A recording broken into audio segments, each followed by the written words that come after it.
We will look briefly at how to make a NOT gate, a NAND gate and a NOR gate. We will be using a pull-up resistor.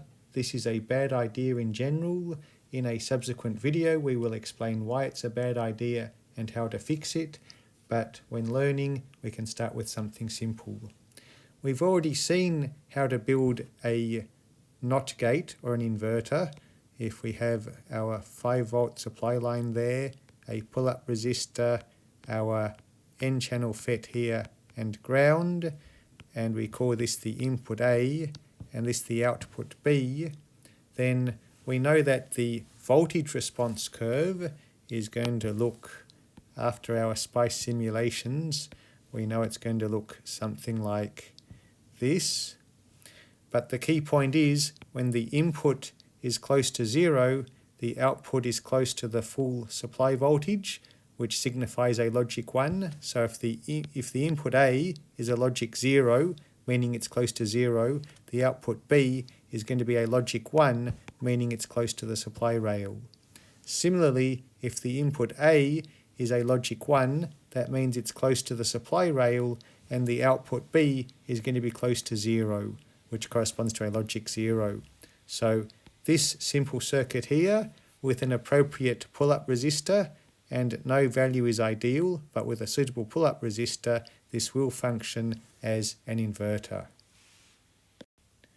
To motivate how to build NOR and NAND gates, remember that we are thinking of a FET as a voltage-controlled resistor, and in its limits, in its two extremes, when the resistance is either 0 ohms or infinity ohms, we have a voltage-controlled switch.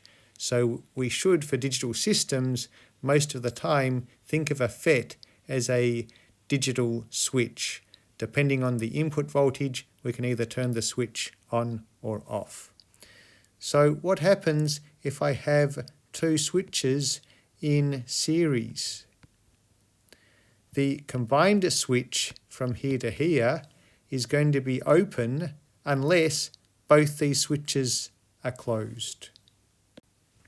If 0 means open and 1 means closed, then if we call this switch A, this switch B, and the combined switch C, we get a truth table ABC. So if A and B are both open, then the combined switch is open.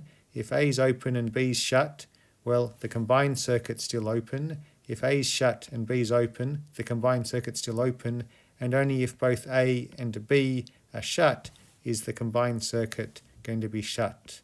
So we've just made an AND gate. However, when we do the same thing with FETs, because the FETs have to appear at the bottom, we're actually going to get a NAND gate. And this is always the case with CMOS circuits. We end up building an inverted gate, so to speak. The only way to build an AND gate is to first build a NAND gate and then build an inverter and put the two together. And we'll discuss that a bit in a later video as well. So down here we have made a NAND gate, and we can verify this as follows. If the input to this bottom FET is a 0, then no electrons can flow, ideally at least, between the source and drain. So that means regardless of what this FET's doing, there's going to be no current going down here, so all the current goes out, which means that this is going to be a logic 1. So regardless of what, if I call this A, B and C, A, B, C, regardless of what A is doing, whether A is 0 or 1, if B is a 0, then the output must be a 1. Because if B is 0, this FET here is not conducting, so the output C is going to be the supply rail up here. If B is a 1, then approximately we can assume we have a short circuit here. So now I've got my FET with A as input, and its output, its source down here is now grounded if B is a logic 1. That means that I've got an inverter circuit here. If A is 0, C is 1, and if A is 1, C is 0. So therefore that gives me 1, 1, 1, 0. And therefore I've got my NAND gate here. Exactly the same argument holds if we consider our switches in parallel. So if I've got two parallel switches here, then A, B, and the combined one is C, A, B, combined one is C. If A and B are both open, then the whole thing's open. If A is open and B is shut, well then electrons can flow from the top to the bottom through B.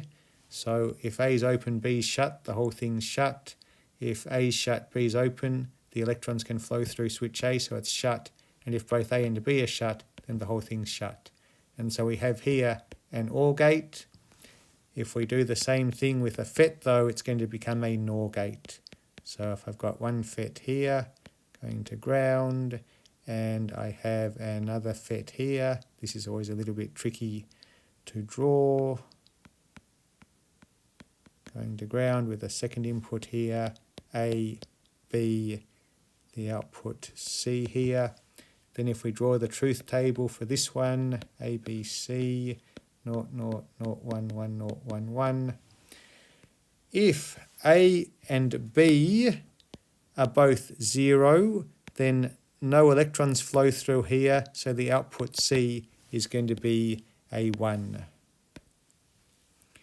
If either A or B is a 1, then at least one of these FETs will be conducting, and that will pull C down to 0. So C will be a 0, and thus we get our NOR gate here.